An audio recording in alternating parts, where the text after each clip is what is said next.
Hoy estamos con Débora. ¿Cómo estás, Débora? Feliz. Bueno, qué lindo tema hoy, ¿no? La Sí, sincronicidad.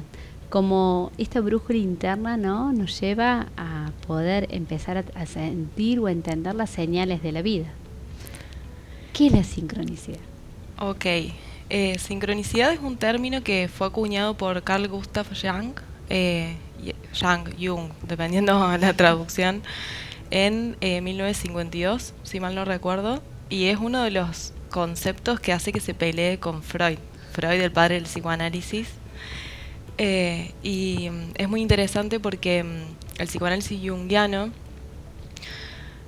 en este momento está como resurgiendo, ¿no? Y hay evidencia científica que lo respalda. Eso es lo que a mí me engancha más que nada, ¿no? La sincronicidad fue un concepto que él acuñó para poder explicar aquellos eventos que están relacionados entre sí, pero no directamente por causa-efecto, ¿no? El ejemplo como más común es cuando pensamos en alguien y esa persona nos llama Sí. o nos la encontramos en la calle. Y es muy interesante poder, bueno, yo hablo desde la psicología más que nada porque es a lo que me dedico, y cuando podemos integrar este tipo de conceptos en nuestro desarrollo personal, las posibilidades son infinitas, ¿no? Porque también nos conecta con algo más grande y hace que podamos reforzar nuestro sentido de pertenencia, nuestro sentido de conexión, que es una de las plataformas informativas cuando diagnosticamos trauma. Por mi parte fue lo que siempre me llamó y me especialicé en eso. Y sabemos que el poder sentirnos parte, el poder sentirnos conectados, es un factor protector. Qué hermoso. Y esto cuando empezamos a pensar, ¿no? ¿Cómo se puede desarrollar esta sensibilidad para hacer, ¿no? Esta sincronía y utilizarla en la vida cotidiana?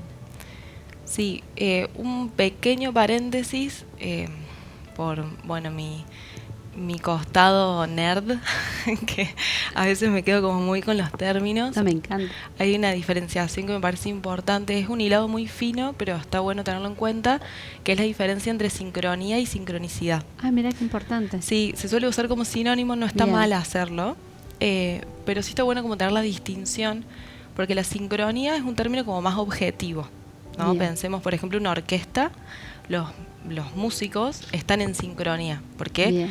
están alineados, pero es como más objetivo, inclusive es algo que se puede planificar. Bien.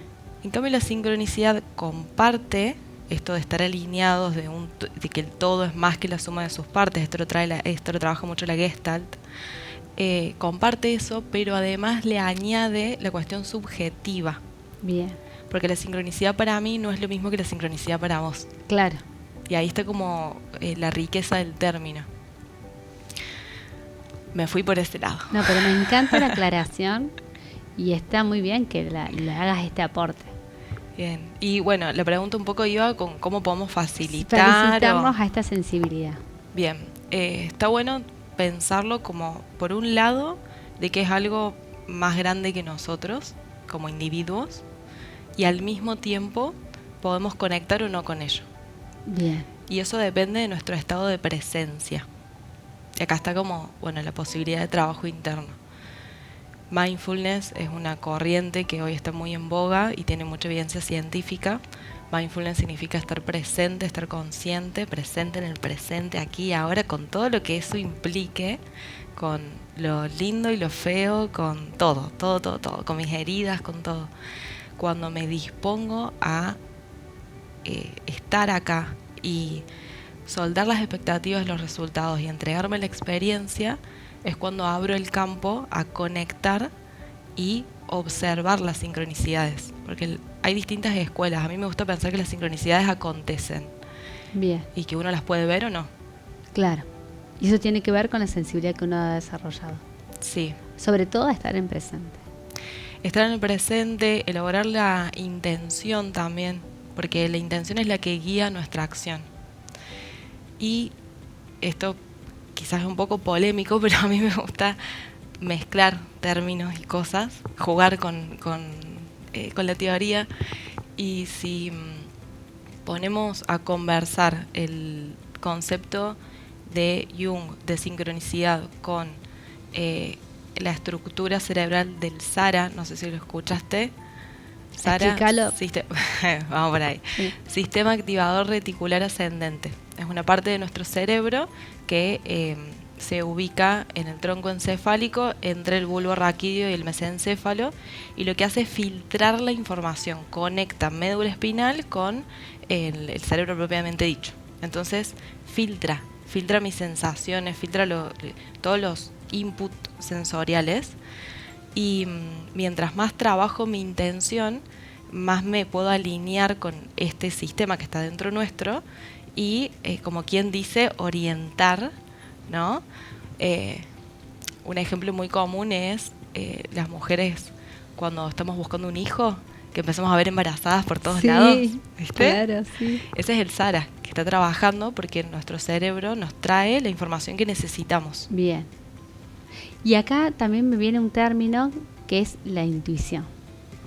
¿Cómo podemos pensar, no? Esto que vos decías, la intención, ¿sí? Y la intuición. Sí. Como términos, ¿no? Totalmente.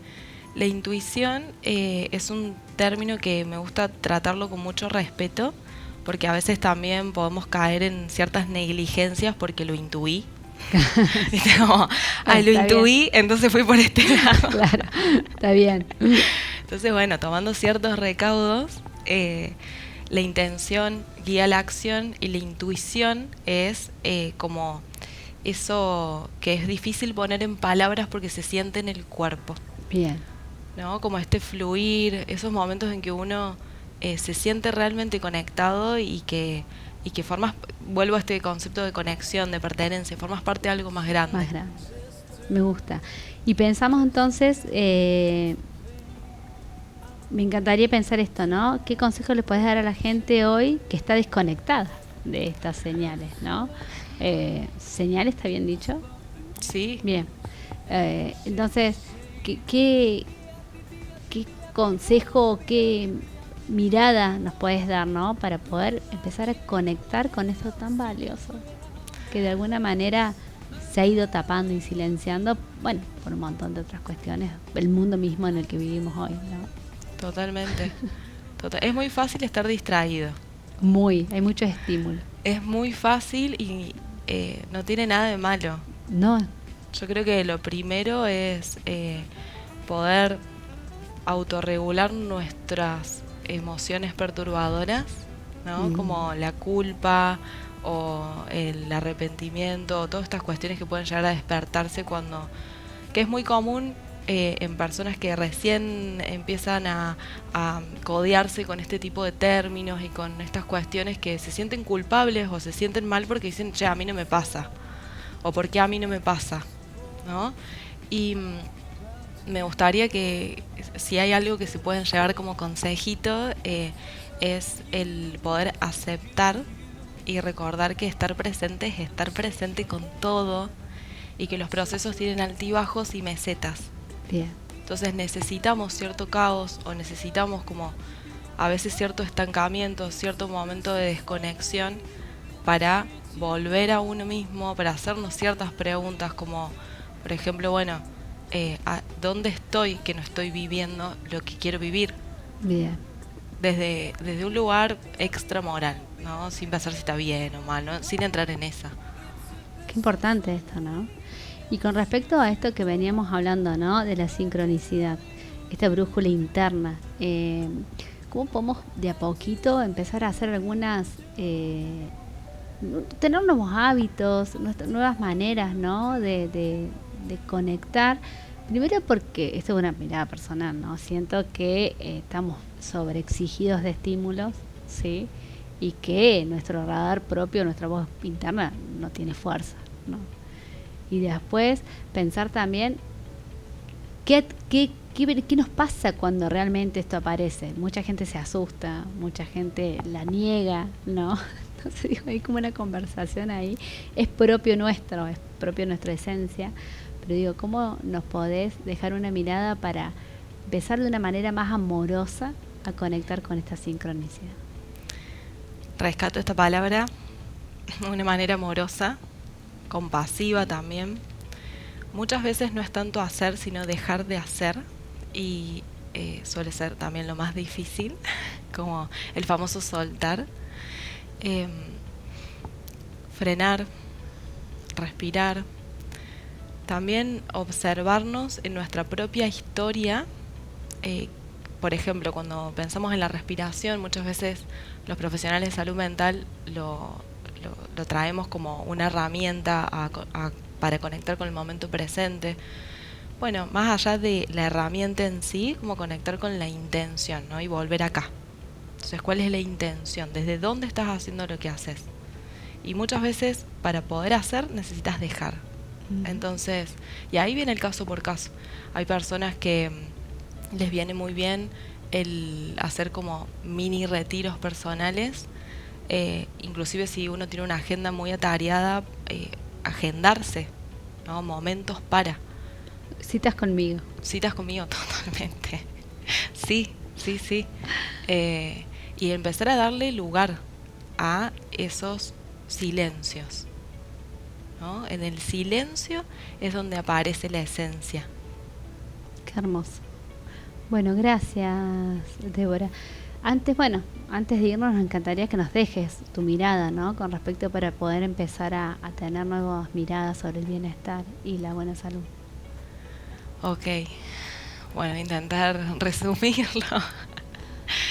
Creo que hay muchas recetas, hay mucha información, hay muchas personas que estamos al servicio, y es tarea de cada uno el elegir. Eso creo que es lo que a veces nos olvidamos cuando pasamos los 18 años, pero teníamos muy presentes cuando éramos niños. Esto de, no sé, yo tengo recuerdos de niña de decir, bueno, cuando sea grande voy a hacer esto, porque los adultos tenemos opciones y podemos elegir. Entonces, yo creo que gran parte de la salud y el bienestar está relacionado con esto, con ser conscientes de cuáles son mis posibilidades, qué quiero, qué no quiero, aceptarme también, que me puedo equivocar, y que también cuento con personas, que no estoy solo. Eso creo que es fundamental. Eso que es muy importante. Así que gracias. Gracias a vos. En el libro dice que leer es estar acompañados, así que este libro es para vos, espero que sea una hermosa compañía. Gracias por traernos este tema tan hermoso, por compartirlo, seguramente seguiremos hablando. Gracias, Debo. En el próximo bloque seguimos con más bienestar, salud y la gente.